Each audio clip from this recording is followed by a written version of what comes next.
good evening, everyone, and thank you for being here with us this evening. My name is Dean Anderson, and I'm the Artistic Director for Symphony Irvine. I'm also your host for tonight's program. We at Symphony Irvine have been pretty busy for the past few weeks putting together a program that we are hoping you will enjoy. And the reason that we do this, in spite of everything that's going on, is of course that we as musicians want to get together and make music together and share it with our audience and with our community. This is difficult to do because we are just now getting back into the situation where we will be allowed to do that. But until then, we will continue to rehearse, record, and share music like we're doing for you this evening. Tonight's program is very special. We'll be featuring music by Mozart, Schubert, and Grieg. And we have a special guest with us here tonight who we were able to record with, and that is the Los Angeles Opera Concertmaster Roberto Cani. Roberto and I have known each other over the past few years, but this is really the first, well, actually it turns out it was the second time that we actually worked together, but we didn't know that until after our recording session when we were talking. This is the first time that we've worked together at Symphony Irvine, and it was just such a joy working with him on this project. In fact, he is in the studio, so to speak. He's actually on his way to dinner in the Los Angeles area where he lives, but he agreed to come in and talk with us for a little bit. So I'm going to bring him into the studio so we could say hello before we perform his performance. So here we go. Hello, good evening. Hi, good evening. Hi. We could see you just fine. How are you? I hope you're all doing fine. We're doing great, and I just have to say on behalf of the orchestra, on behalf of our audience, that we are just so thrilled that you were able to come in and perform Mozart and Schubert with us. Yeah, I want to thank you all. Had a tremendous experience and meeting really nice people, fun to work together, and I hope to do a new project. It was really nice. Yes, you know, we always try to find the silver lining in our situation, and we know that normally you would be like, you had a tour in China planned around this time. Yeah. That you know, when everything got shut down, we were so fortunate that you had some time that we could collaborate on a project like this, even with our small little community orchestra in Irvine, and make music together. So we're very fortunate that we're able to do this. You also have the Schubert recorded, is that correct? Yes. Yes. I mean, I love that piece. Right. Perfect. Now you are a Paganini player. Mostly, we were supposed to work together with the Beach City Symphony last year for Paganini, and then that got shut down. Remember how we were talking about, we realized that we had worked together back in like 2001 with the Missouri Chamber Orchestra. That's right. Yes. Thank you. Yesterday. Right. I was your principal second for that orchestra, and I remember you coming in, and but just with the years that passed, I didn't realize that it's the same Roberto Cani. And so it seems like it's just destiny that we would come back and work together again. I know. You look like pretty incredible. Yeah. Well, okay. So anyway, we won't keep you very long. I just have one question. What instrument are you playing on? Because a lot of times our musicians and our audience, when they hear you play, it sounds so beautiful, and they want to know sometimes, what is the instrument that you're playing on for this recording? Yes, I've been really, and I have a great long. One of his violin is it's very special with incredible sound. Use this violin. Yes, Golden period. It's a Stradivarius Golden Period. Yes. Yeah, 1740. Yes. 14. Yeah, it's Oh, called 714. Yes. Yeah. Can you believe Easter Festival made violin? Mm-hmm. Pretty incredible. It's such a sweet sound. Yeah. interesting to know that the music that you're about to play on it, the composers were still alive when this instrument was already in existence, and was probably played on an instrument when the composer was alive. So, Oh, yeah.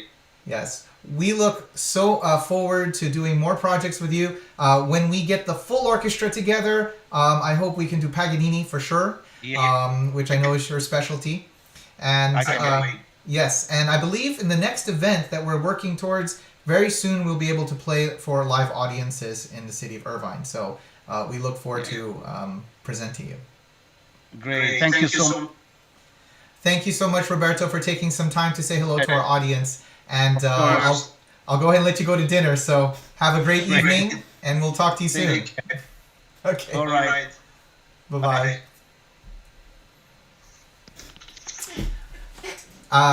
There was a couple of audio clipping there, but Roberto was saying that he is playing on a golden period Stradivarius from 1714. Such a sweet, beautiful sound that you will hear very shortly in the Mozart Serenata Notturna, which is the first piece on the program. For those of you that are not familiar with this piece, it is written for basically two ensembles. It's written for a serenade quartet, which is specifically two violins, viola, and contrabass.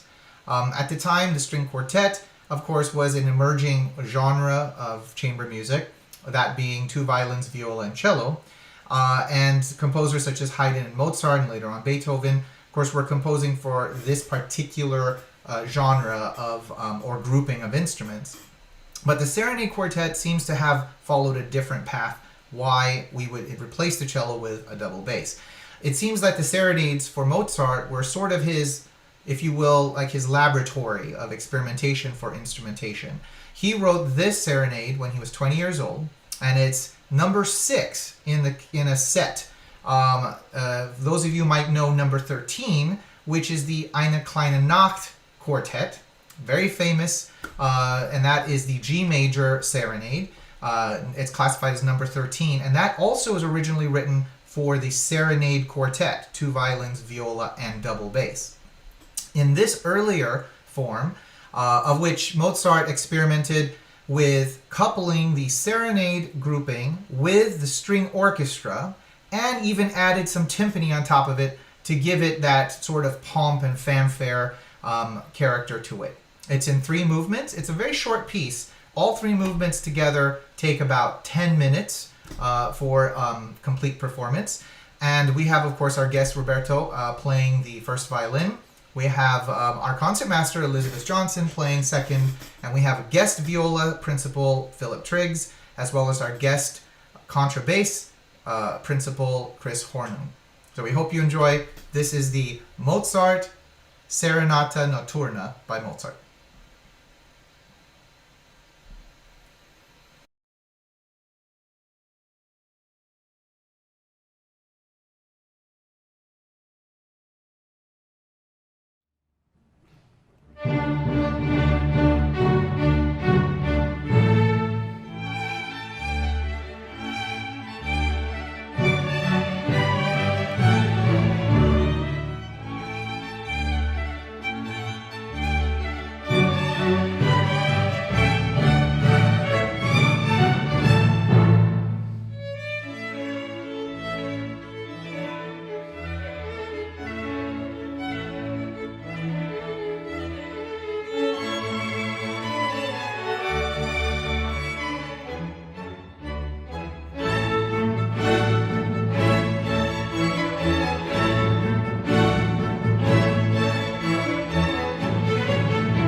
And there you have it, the Serenata Notturna by Mozart.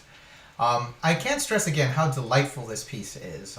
If it didn't put a smile on your face, then I don't know what would put a smile on your face. But Mozart always puts a smile on my face, especially in music of this type of writing. The orchestra at the time, in terms of the sound of an orchestra, had been somewhat already developed. By this time, Mozart was adding winds and trumpets to give the orchestra that extra push, that extra punch that we get. But it's rare that you see a composition that is written at this time with just strings and just adding that punching element of the timpani.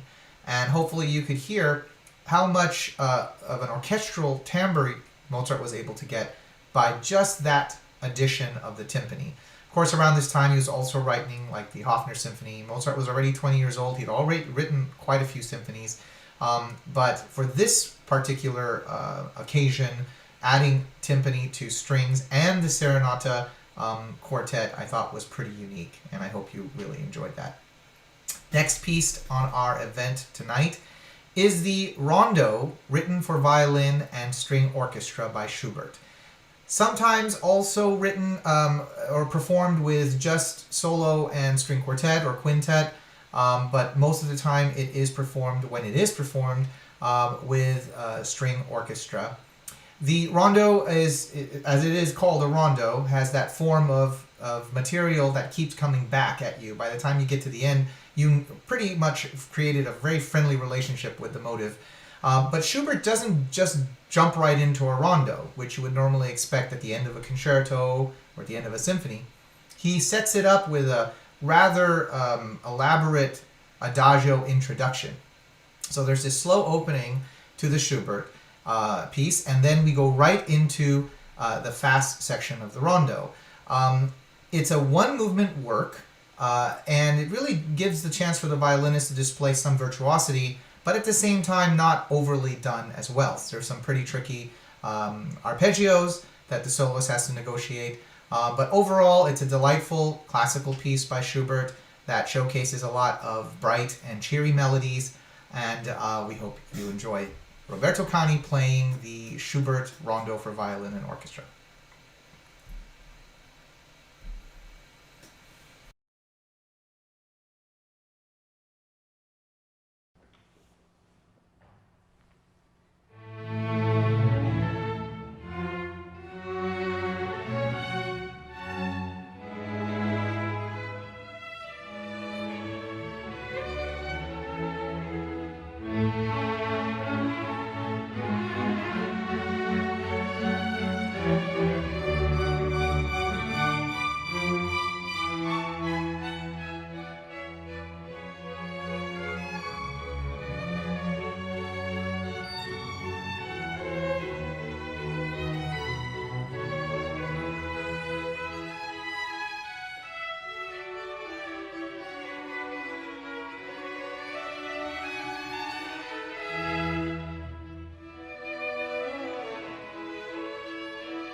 That was the Rondo for Violin and Orchestra by Franz Schubert, performed by Roberto Cani, along with our group, the Symphony Irvine. Hope that was enjoyable for you. It definitely was enjoyable for us to perform it, to practice it, and to hear the wonderful sound of the Stradivarius playing alongside our group. I want to say a couple of words of thanks to those of you who have donated to our organization. The orchestra is comprised of volunteers. We all have day jobs, but there's something that binds us all together, and that is we love to perform great music together, and we take it as seriously as we can. Our time is limited and our resources are limited, so the only way we can make concerts happen for our community is through generous support. So thanks to each of you who donated to our cause using Mobile Cause. If you haven't yet, or you know people who would love to support more classical music in the Orange County area, please share the link and direct them to our website, which is www.symphonyirvine.org, and you can make your donations there. Our final piece for the program is the very popular suite, the Holberg suite, written by Edvard Grieg. So by this time, we're firmly in the Romantic movement. We're coming out of Norway, and Grieg has established himself as a composer. He originally wrote this piece to commemorate the playwright Holberg, but he wrote it for piano. And now that after he performed it on piano, he decided himself that it should probably better fit a string orchestra format, and so he arranged it for string orchestra. When you hear the long sustaining melodies, the more intense harmonies that are drawn out in some of the movements, it's hard to imagine that this piece could have the same kind of life on the piano as much as we know it in the string orchestra. So after transcribing it for the string orchestra, it then took off and became probably one of his most popular pieces for the string orchestra format, probably short of the Peer Gynt suite, which everybody knows and loves from Peer Gynt. So this is the Holberg suite, written for string orchestra. It is in 5 movements, and it features some soloistic elements throughout the group, both in this first violin section, the viola, as well as in our second violin section. So thank you again for watching our event this evening, and we'll leave you with the Holberg suite by Grieg.